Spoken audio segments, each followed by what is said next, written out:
200 বছর রাত জেগে তাহাজ্জুদ পড়া আর দিনভর নফল রোজা রাখা, টানা 200 বছর পর্যন্ত করা, এটার সব আপনি পাবেন প্রতি সপ্তাহে। জুমার দিন এবং জুমার রাত, জুমার রাত হলো বৃহস্পতিবার দিবাগত রাত, অর্থাৎ বৃহস্পতিবার সূর্য অস্ত হয়ে গেছে, জুমার দিন শুরু।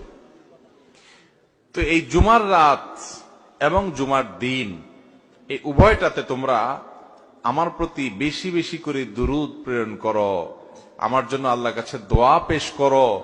ফাইন্না সালাতাকুম মারুদাতুন আলাই, কারণ তোমরা যে দুরূদ পাঠ করো আমার জন্য, এটা আল্লাহর ফেরেশতারা আমার কাছে নিয়ে পেশ করে যে হে আল্লাহর রাসূল, পৃথিবীর অমুক দেশ অমুক প্রান্ত থেকে অমুকের ছেলে অমুক আপনার জন্য দুরূদ পেশ করেছে। এটা তোমাদের এই রিপোর্টটা আল্লাহর ফেরেশতা আমার কাছে বলে, উপস্থিত করে। এই জন্য তোমরা জুমার দিনে আসলে বেশি বেশি করে দুরূদ পাঠ করবা। দুরূদ হলো নবী সাল্লাল্লাহু আলাইহি ওয়াসাল্লামের জন্য দোয়া। ওনার জন্য আমাদের দোয়া করলে আমাদের লাভ। আল্লাহ তাআলা তো তার রাসূলের প্রতি রহমত এমনি নাজিল করবেন, আমরা দোয়া করলেও করবেন, না করলেও।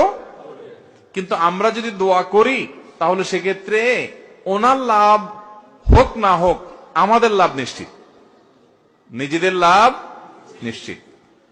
আল্লাহ তাআলা তার রাসূল সাল্লাল্লাহু আলাইহি ওয়াসাল্লামকে অনেক ভালোবাসেন, অনেক মহব্বত করেন।